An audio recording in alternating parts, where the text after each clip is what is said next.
우리 예수님의 살아계심이 저와 여러분의 삶 가운데 실제가 되기를 먼저 주 예수의 이름으로 축원합니다.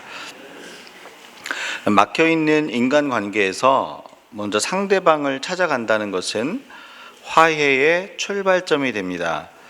남편과 아내가 부부싸움을 하였을 때 이제 상대방에게 먼저 찾아가서 미안해, 잘못했어, 용서해줘 이렇게 말을 하면 굉장히 심각한 것 같은데 의외로 쉽게 길이 열리고 화해가 되는 것을 보게 됩니다. 서로 자존심을 이제 부리고 이렇게 생각하죠. 네가 먼저 사과하기 전에는 내가 절대 말 안 해봐라.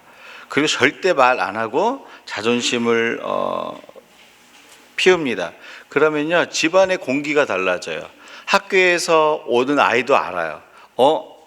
엄마 아빠가 지금 다르네, 분위기가. 아는 거죠.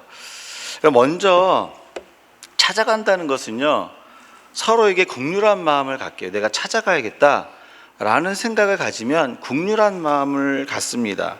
회복의 길을 찾게 돼요. 하나님, 찾아가려고 하는데 길을 열어주세요. 은혜로운 관계를 만드는 출발점이 되죠. 여러분, 사랑이 많고 마음이 넓은 사람이 미안해, 잘못했어, 용서해줘 이런 말을 하죠. 이게 사실 속 좁은 사람이 그 말을 못하는 거예요. 내가 누군데, 내 남자야, 내가 누군지 알아? 굉장히 불행한 거죠. 길을 못 여는 사람, 길을 내지 못하고 사방으로 갇혀 있는 사람, 어떻게 보면 굉장히 불행한 사람입니다. 또 찾아간다는 것은요 관심이 있다는 표현이고 사랑한다는 표현이고 너를 중요하게 생각한다는 표현이에요. 이번 제가 목회 칼럼에도 썼는데 저희가 이제 8월 23일부터 25일까지 우리 입당 감사 부흥회를 합니다. 우리 이제 강사 목사님으로 이면수 목사님이 오시기로 하셨는데 지금 이면수 목사님이요 거의 1년 스케줄이 잡혀 있는 분이에요. 해외 한인 대부분 이 교회와 그리고 선교 대회에서 이분을 모시려고 막 애를 써요. 제가 5월 달에쯤이었나 전화를 드렸어요. 목사님, 저희가 교회를 이제 새로 성전 하나님 은혜로 구입하게 하시고 입당 부흥회를 하려고 하는데 저희가 시간이 8월 미스바 제2차 미스바 성회에 맞춰서 이제 8월 이때밖에 없는데 어떻게 안 될까요? 그랬더니 내가 어떻게 해서라도 시간을 만들어야지 그러면서 허락을 해 주신 거예요. 갈 데가 얼마나 많아요. 저희 교회는 사실 그분 집회가 크잖아요. 근데 작지만 찾아오는 거죠. 찾아오니까 감사하고 사랑 있고 은혜를 느끼는 거죠. 여러분, 찾아간다는 것은요 관심의 표현이요 사랑의 표현이에요. 은혜의 길을 여는 출발점이 돼요. 마찬가지로 예수님께서 하나님과 분리된 인간을 찾아오신 것도 은혜예요. 사랑이에요. 주님이 찾아오셨다는 것은 사랑이에요. 은혜예요. 은혜의 길을 여신 거예요. 왜 하나님과 분리된 인간을 찾아오신 것이 은혜이고 사랑일까요? 오늘 말씀 안에는 예수님이 이 땅에 오신 것이 왜 은혜가 되는지에 대한 해답을 주고 있습니다. 오늘 먼저 본문 말씀을 같이 한번 읽어보실까요? 같이 읽습니다. 인자가 온 것은 섬김을 받으려 함이 아니라 도리어 섬기려 하고 자기 목숨을 많은 사람의 대속물로 주려 함이니라. 여기서 인자는 예수님을 얘기하죠. 근데 우리가 그냥 지나가기 쉬운데 이 말씀에서 꼭 우리가 놓치지 말고 붙들어야 될 한 가지 말은 온 것은, 예수님이 온 것은 이라는 표현이에요. 여러분, 예수님이 왔다라는 것은 무엇을 얘기하냐면 예수님이 출발한 장소가 있다라는 거예요. 그렇죠? 주님이 오셨다라는 것은 출발한 장소가 있다라는 사실을 알려주고 있습니다. 예수님이 어디서 출발하셔서 이 땅에 오셨을까요? 그 내용을 빌립보서 2장 6절에서 8절 말씀에 보여주고 있습니다. 같이 함께 또 읽습니다. 그는 근본 하나님의 본체시나 하나님과 동등됨을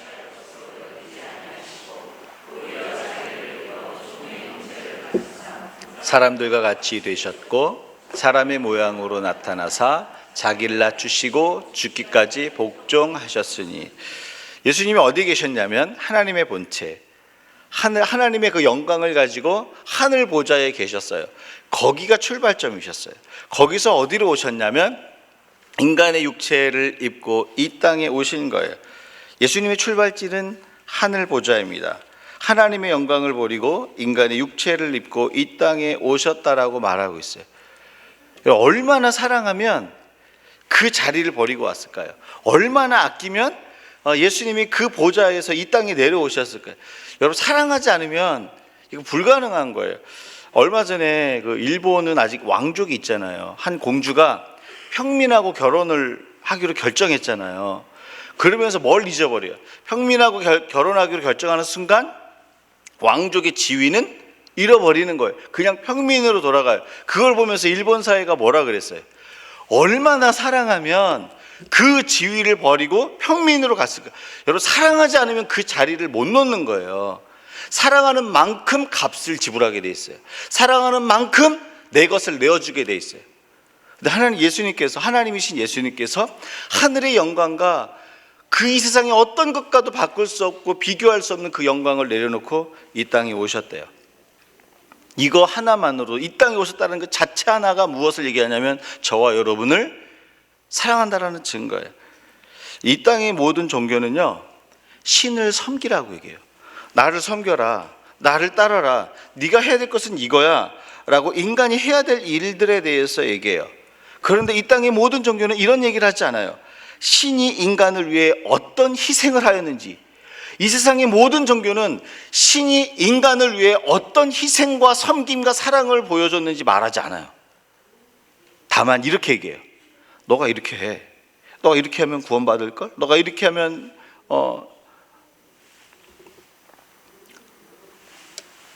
구원의 길을 갈걸? 이렇게 얘기한다라는 거죠. 그런데 오직 기독교만 하나님께서 자신의 생명을 버리기 위해 이 땅에 오셨다라고 얘기해요.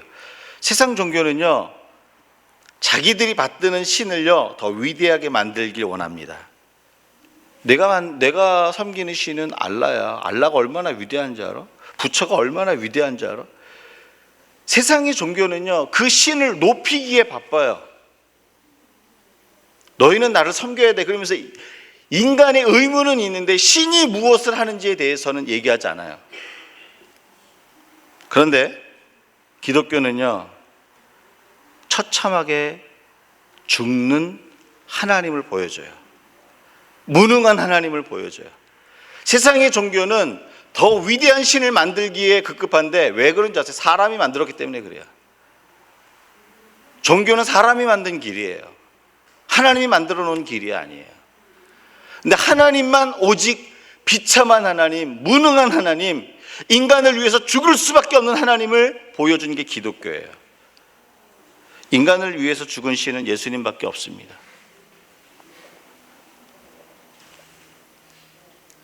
여러분, 정말 참신이 아니면 내가 이렇게 위대해 보여줄 필요가 있을까요? 내가 대통령이야 이런 말 할 필요가 있을까요? 어린 꼬마하고 팔씨름한 아빠가 나 아빠가 힘 얼마나 센 줄 알아? 그렇게 보여줄까요? 그 얘기 안 해도 힘 센지 알아요. 그거 얘기 안 해도 그 포지션 알아요.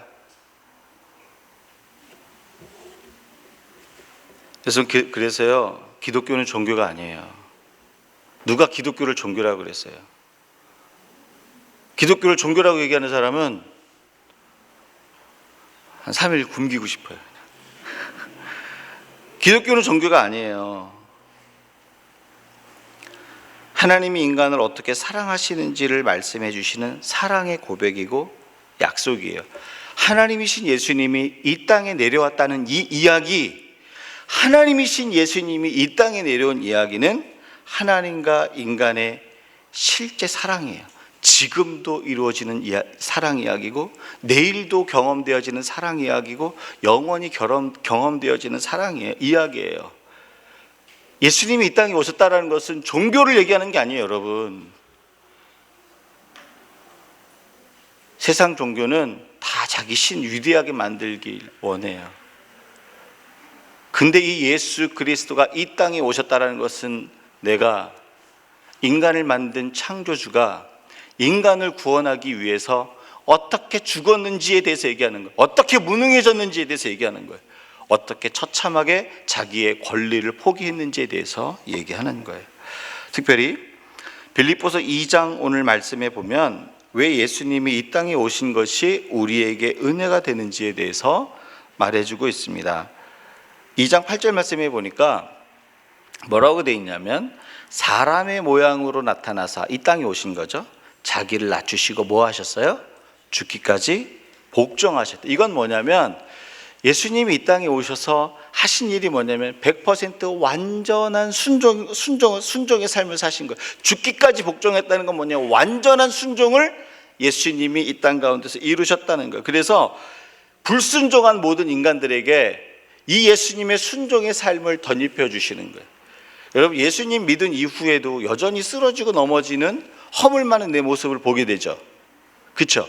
그러면서 한 가지 퀘스천은 뭐냐면 하나님이 나를 사랑하실까? 자꾸 내 행위에 근거 이런 퀘스천을 갖는단 말이에요. 근데 믿는 자들에게 주시는 축복이 뭐냐면 예수님이 이 땅에 오셔서 순종하셨던 100% 순종의 삶, 완전한 순종이 너의 순종이야 라고 덧입혀 주는 거예요. 이게 이신칭이에요. 그렇게 말로만 들었던.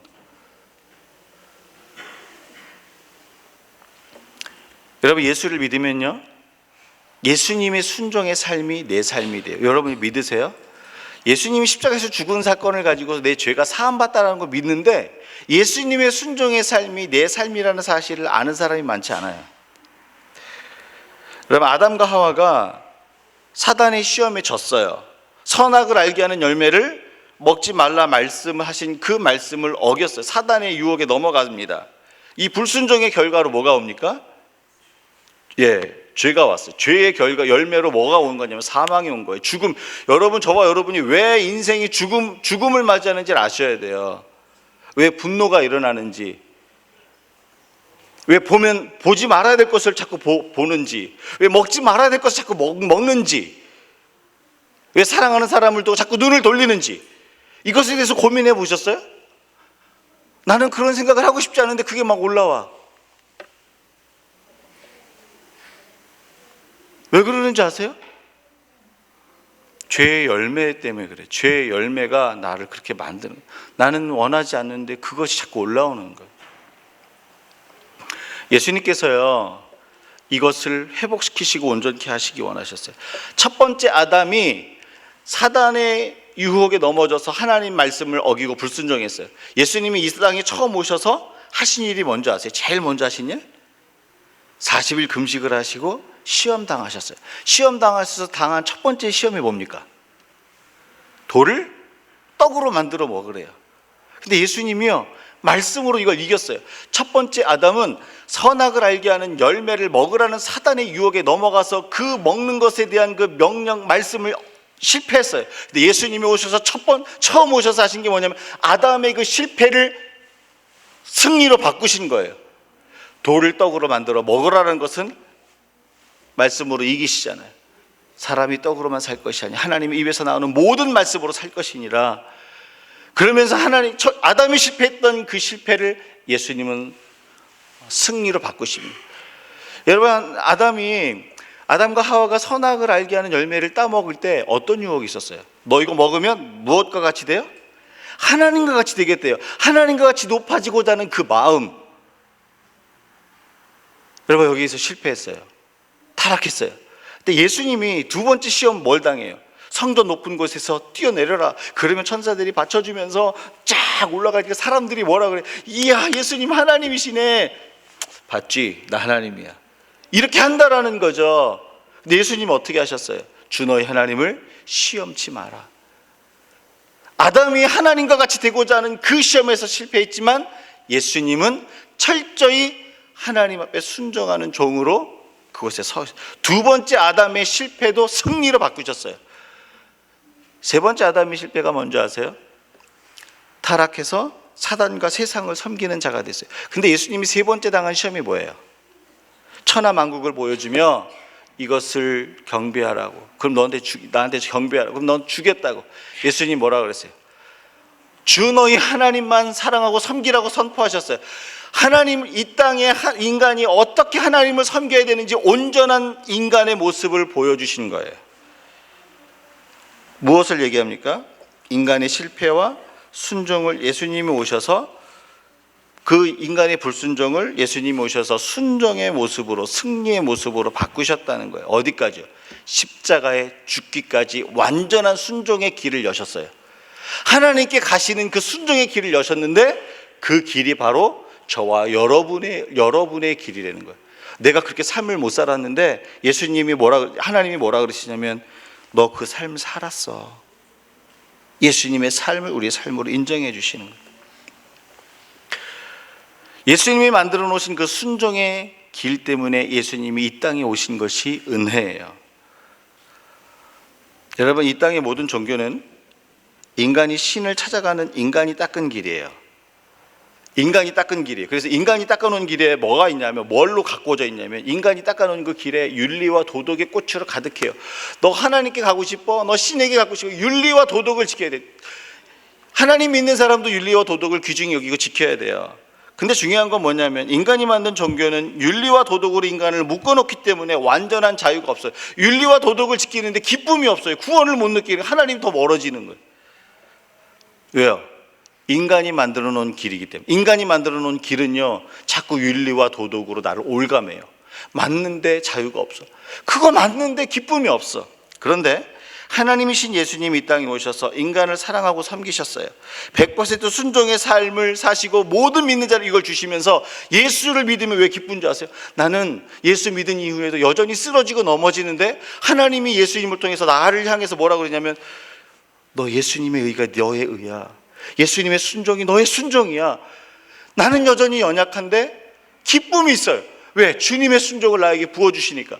세상 사람들이 만들어 놓은 종교는 뭔가 더 도덕적이고 윤리적으로 가는 것 같은데, 지키는 것 같은데 기쁨이 없어요. 왜요? 그게 나를 묶으니까. 윤리와 도덕으로 묶을수록 나의 연약함을 발견하는 게 인간이에요. 근데 예수께 가면 왜 자꾸 기쁜지 아세요? 난 허물이 있는데 그 예수님의 순종의 의로 나를 덮어주시는 거예요. 나는 부족한데 하나님의 완전하심으로 나를 채우시는, 그러니까 자유가 있는 거예요. 그러니까 기쁜 거예요. 우리 오늘 첫 번째 찬양이 뭐였죠? 어릴 때 불렀던 찬양 같은데, 예? 아름다운 이야기. 아름다운 이야기가 있네. 주 예수의 사랑 이야기. 구세주의. 그다음 후렴이 뭐죠? 주님의 그 사랑은 정말, 이제 후렴 부르고 싶어요. 놀랍네, 놀랍네, 놀랍네. 그 다음에 뭐예요? 한 글자. 오? 왜 오 그래요? 너무 놀라우니까 오 하죠. 오. 하나님의 사랑이 하나님께 가면요, 막 기쁨의 삶이 터지는 거야. 자유. 나는 부족한데. 왜? 하나님 길을 만들어 놓으셨기 때문에. 여러분, 첫 번째 아담이 불순종하고 실패한 삶을 두 번째 아담인 예수님께서 순종의 삶으로, 우리에게 승리의 삶으로 바꾸셨어요. 그래서 예수님이 이 땅에 오신 것이 은혜가 되는 거예요. 따라서 예수님이 이 땅에 오셔서 완전한 구원의 길을 주셨기 때문에 이 땅에 오신 것이 은혜가 됩니다. 예수님이 하늘 보좌를 버리고 이 땅에 오셨기 때문에 하나님이 우리를 얼마나 어떤 가치로 사랑하는지를 증명하신 거예요. 그 가치를 보면서 주님이 이 땅에 오심이 은혜예요. 예수님이 이 땅에 오셔서 완전한 구원의 길을 보여주셨기 때문에 그 이 땅에 오심이 은혜예요.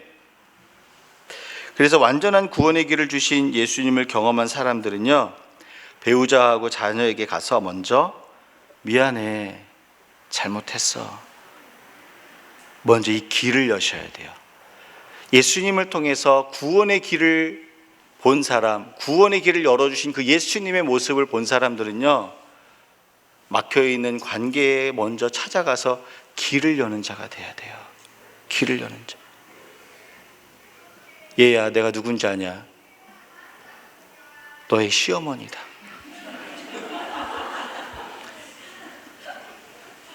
마음에 안 남아요. 어른이어서 남는 게 아니에요. 내가 누군지 알아? 누구긴 누구예요. 죄인이지. 길을 여는 자가 남는 거예요. 길을 여는 자 뒤에 사람들이 따라가는 거예요. 길을 막는 자는요, 있던 사람도 돌아가요. 왜? 길이 없으니까.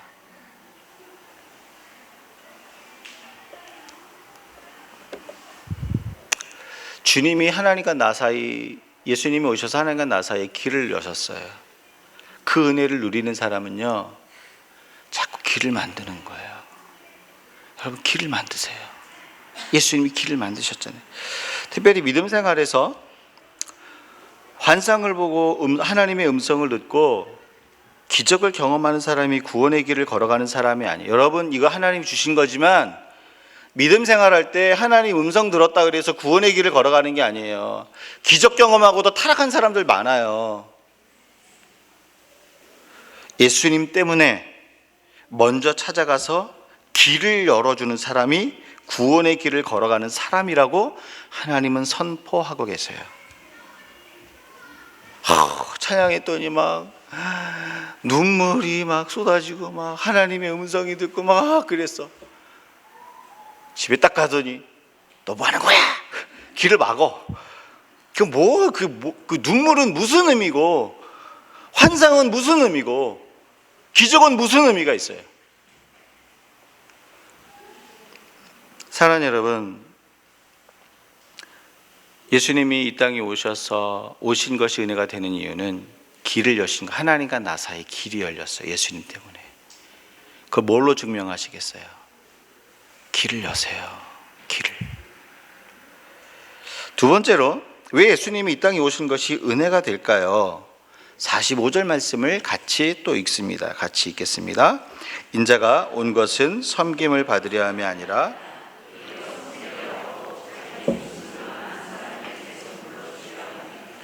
예수님이 이 땅에 오신 것이 섬김을 받으려 온 것이 아니라 도리어 섬기러 오셨다라고 말씀하고 있어요. 너무나 많이 들었어요. 귀에 못이 박히도록 들었어요. 이 30년 이상 교회 다닌 사람이 이렇게 귓밥을 딱 보면 섬김이라는 귓밥이 나와. 왜? 너무 많이 들어서. 저만 그렇습니까, 여러분? 여러분도 그렇죠? 그런데 이 섬김이, 예수님이 말씀하시는 섬김이 뭔지 잘 몰라요. 예수님이 말씀하신 섬김이 뭐냐면요, 자신의 능력과 힘을 자신의 명성과 인기를 얻는 데 사용하지 않았어요. 근데 인간은 하나님을 닮아가지 못하고 자꾸 내 속에서 나타나는 인간은 어떤 걸 하냐면, 하나님이 주신 거라 할지라도 하나님이 주신 자원과 능력과 포지션과 어떤 이런 것들로 자꾸 자기를 드러내길 원해요. 그래서 예수님은 오셔서 하나님이 주신 그 능력과 권세를 가지고 자기를 드러내는 데 사용하지 않고요, 오히려 가난한 자, 눈먼 자, 병든 자를 고쳐주는데 그 능력을 사용하셨다는 거죠. 귀신을 쫓아내시고 슬퍼하는 자들의 눈물을 닦아주시면서 그 눈물을 닦고 기뻐하는 자들을 보면서 예수님이 함께 기뻐하셨어요.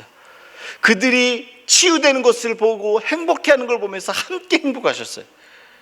예수님이 이 땅에 오셔서 자기의 능력과 권세와 하나님이 주신 모든 것을 어디에 쏟아부으셨냐면, 그 사람의 행복과 기쁨과 회복을 바라보시면서 내가 행복해지는 그 일에 나를 드렸다라는 거예요. 다른 사람들이 행복해하는 것을 통해 예수님도 행복해 하셨어요. 즉, 예수님이 보여주신 섬김은 너의 행복을 통해 나의 행복을 채우는 삶, 이게 섬김이에요. 근데 우리는 일반적으로 섬김을 어떻게 생각하냐면, 다른 사람을 돕는 거, 다른 사람에게 봉사하는 거, 물론 이것도 섬김은 맞아요. 그런데 예수님이 말하는 섬김은요, 너의 행복을 채워 나의 행복을 채우는 거예요. 믿으세요? 이게 잘 이해가 안 되면 이런 걸로 우리는 쉽게 이해할 수 있어요. 여러분, 우리 어린 아이들이 맛있는 것을 먹고 이제 즐거워하는 걸 보면 배 아파서 뺏어 먹고 싶으세요? 그게 기뻐 보이세요? 저 녀석이 아빠도 못 먹는 거를 먹고 있네. 배가 너무 아프세요? 여러분, 그런 부모 세상에 없잖아요. 정상적인 부모는 그 어린아이가 그 맛있는 걸 먹고 기뻐하고 좋아하는 거 보면서 맛있어? 더 줄까? 그 아이가 기뻐하는 걸 보면서 누가 기뻐요? 부모가 기쁘잖아요. 그 아이의 기쁨과 행복을 채워주면서 부모가 행복해지는 거예요. 여러분, 이게 바로 예수님이 말하는 섬김이에요. 너의 행복을 통해 내 행복을 채우는 거예요. 근데 이 땅의 사람들은 너의 행복을 통해 나의 행복을 채우는 것이 아니라 내 행복이 채워져야 채워진다고 생각을 해요. 근데 그게 섬김이 아니라고, 그게 행복한 길이 아니라고 예수님이 이 땅에 오셔서 보여주시는 거예요. 예수님의 섬김은 너의 행복을 통해 내 행복을 채우는 이 삶, 이게 섬기는 삶이고 행복한 삶이에요.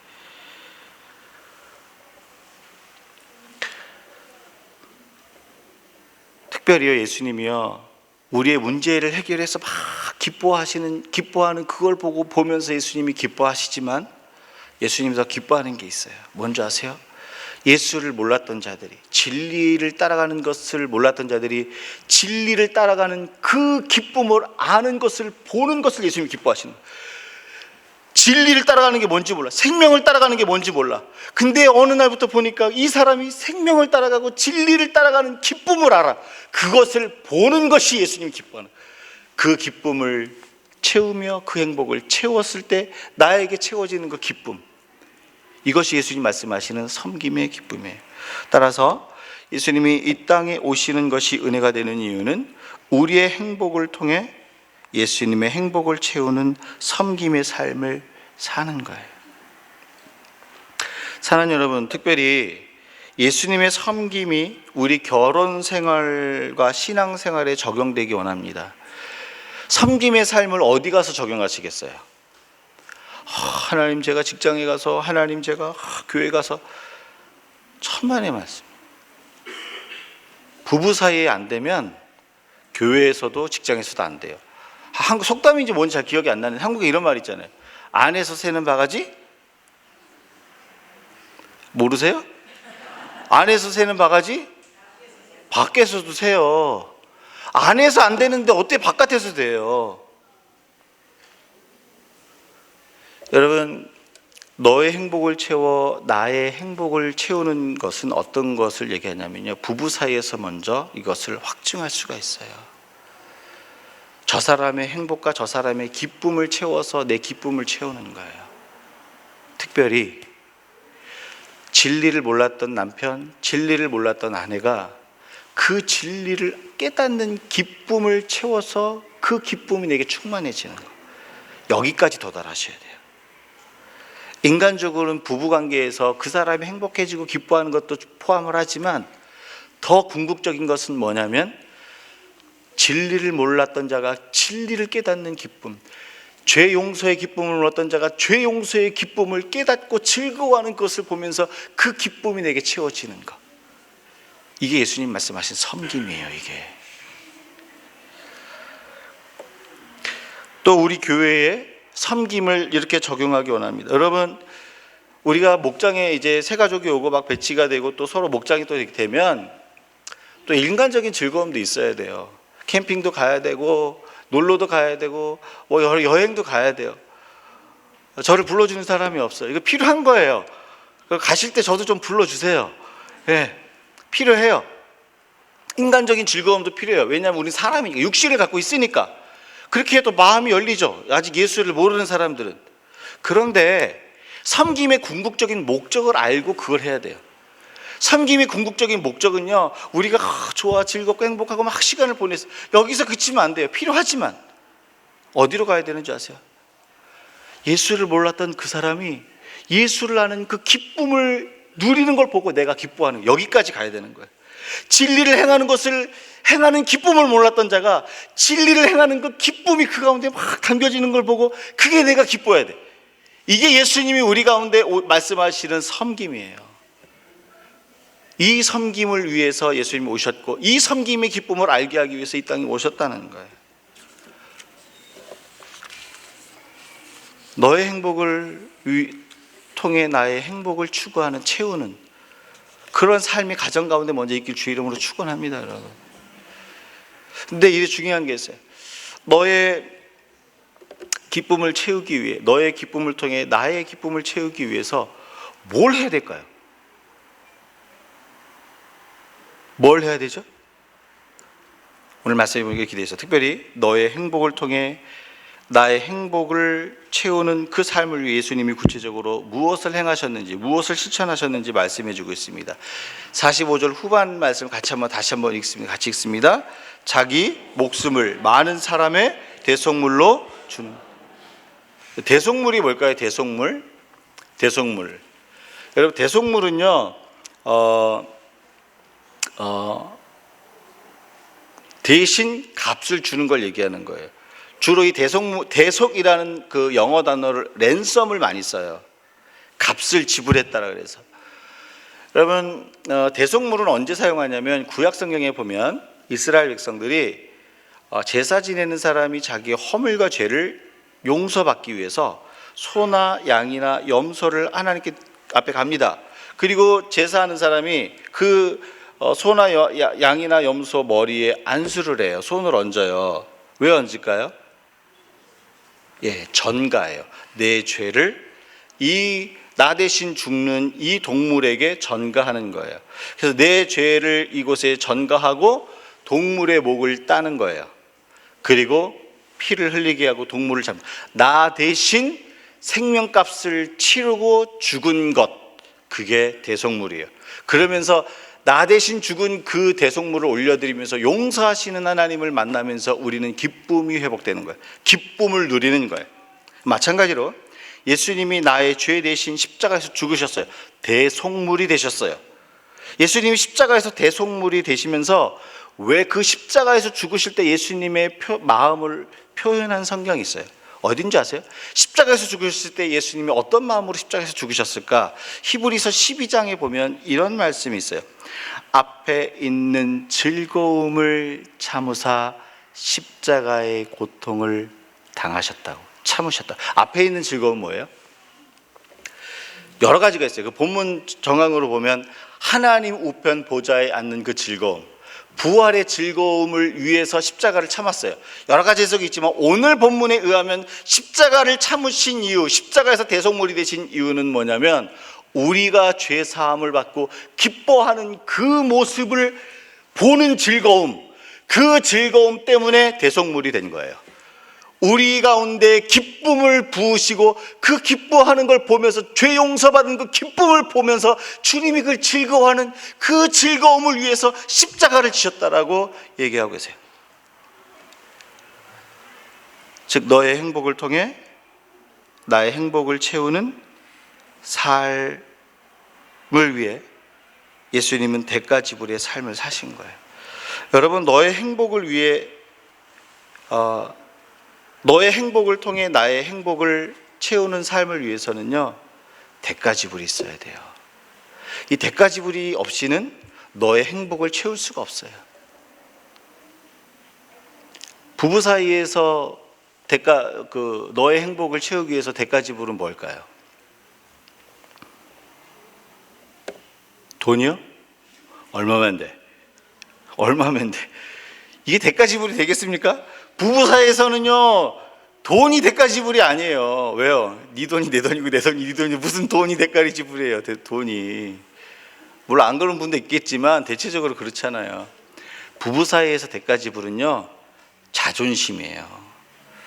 자존심을 죽이는 거예요. 내 배우자 안에 행복을 채우기 원하세요? 자존심을 죽이는 거예요. 여러분, 남자가 자존심 세운다고 남자가 되는 게 아니에요. 남자는 자존심을 버린 사람이 진짜 남자예요. 자존심을 못 버린 남자는요, 뭐라고 그랬어요? 다른 게 아니라 그게 좁쌀 영감이에요.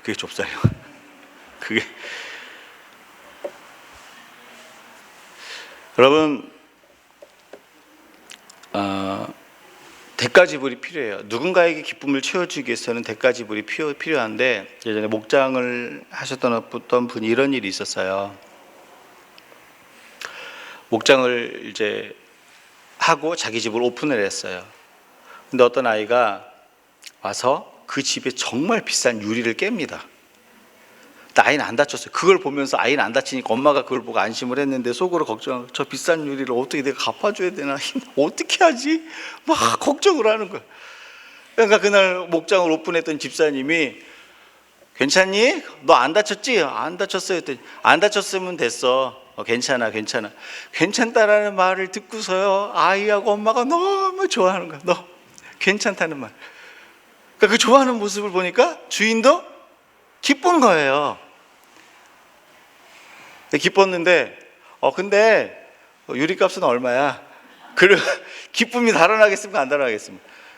여러분, 괜찮아 라는 말은요, 뭐가 포함되어 있냐면, 그 다음 말은 하지 않았지만 괜찮아 라는 그 다음 말에는요, 이거 내가 배상할게, 내가 고쳐놓을게, 대가 지불의 의미가 있는 거예요.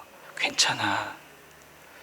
대가 지불이라는 그 대가 지불의 표현을 하니까 아이도 즐겁고 엄마도 즐겁고 그 즐거워하는 걸 보는 나도 즐거워요. 물론 안 그럴 수도 있어요. 저게 얼마짜리인데 그러면서 그럴 수도 있지만, 대가 지불이 있어야 그 너의 즐거움을 채우고 그 채워진 즐거움이 나한테 오는 거예요. 여러분, 너의 행복을 통해 나의 행복을 채우는 것은요, 행복의 지수가 적어도 곱하기 2 또는 곱하기 무한대가 돼요. 나의 행복을 채우기 위해서 사는 사람은요, 이 땅에 행복한 조건을 모든 사람이 인정할 만큼 다 가졌어도 50% 이상이 넘어갈 수가 없어요. 무슨 말인지 아시겠어요? 잘 기억하세요. 이 땅에 행복하다라는 말을 모든 지수를 다 갖고 있어도 내 행복을 채우는 사람은 아무리 많이 가져도 50%밖에 못 갖는 거예요. 그런데 너의 행복을 통해 나의 행복을 추구하는 사람은요, 곱하기 2가 돼요. 저 사람이 기뻐하는 것을 보고 내 기쁨이 채워져. 그러면 3개밖에 안 채워졌는데 6개가 돼. 아니, 어떤 경우는 무한대가 되는 거예요. 너의 행복을 통해 나의 행복을 채우는 사람을 당해낼 수가 없는 거예요. 자, 그렇다면 배우자의 행복을 통해 나의 행복을 채우기 위해 내가 지불해야 될 대가 지불은 뭡니까? 내가 지불해야 될 대가 지불. 사랑하는 여러분, 설교만 듣고 잊어버리는, 문 밖에 나가면서 그냥 다 잊어버리는 그런 성도가 되지 않기를 축원합니다. 오늘 기도하면서 하나님, 제가 아내와 남편을 위해서 지불해야 될, 그의 기쁨을 위해서 지불해야 될 대가 지불은 뭘까요? 물어보셔요. 성도의 행복을 통해 나의 행복을 채우기 위해서 내가 지불해야 될 대가 지불은 무엇일까요? 오늘 여기에 질문에 대답하는 하루가 되기를 주 예수의 이름으로 축원합니다. 우리 다 같이